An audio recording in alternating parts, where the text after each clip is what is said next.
વડોદરાના યુવાન તરુણ જાદવે ગુજરાતનું નામ ગુંજતું કર્યું છે. તેણે માત્ર 4 મહિનાના સમયગાળામાં 2 વિપરીત વાતાવરણમાં 3 મેરેથોન પૂર્ણ કરવાની સિદ્ધિ મેળવી છે.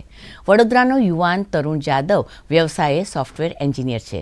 કામની સાથે કંઈક અલગ કરવાની ઘેલછા રાખતો તરુણ મેરેથોનમાં ભાગ લેવાનું નક્કી કરીને દરરોજ 5 કિલોમીટર દોડતો હતો તેમજ જીમમાં પ્રેક્ટિસ કરતો હતો. અમદાવાદ અને મુંબઈમાં વિવિધ મેરેથોનમાં ભાગ લીધો હતો. સાથે જ ભારતથી વિપરીત વાતાવરણ ધરાવતા લડાખ ખાતેના પેંગોંગ ફ્રોઝન લેક મેરેથોન ચેમ્પિયન્સની 3જી આવૃત્તિમાં ભાગ લઈ માત્ર 7 કલાકના સમયમાં મેરેથોન પૂર્ણ કરી હતી. પેંગોંગની અંદર ફ્રોઝન લેક મેરેથોન હતી, જે આખું લેક જે છે એ ફ્રોઝન થઈ જાય છે અને એની ઉપર 42 કિલોમીટર ફૂલ મેરેથોન હતી. એના માટે મેં 6 મહિના પહેલાં સ્ટાર્ટ કરી હતી પ્રેક્ટિસ, કે આવી રીતે મારે કંઈક કરવું છે.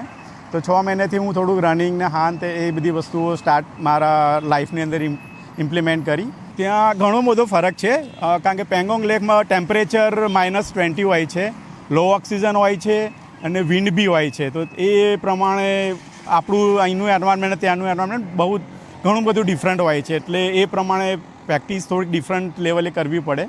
અને મેન તો છે કે માઇન્ડસેટ, કે કરવું જ છે તો થઈ શકે છે એવી રીતે.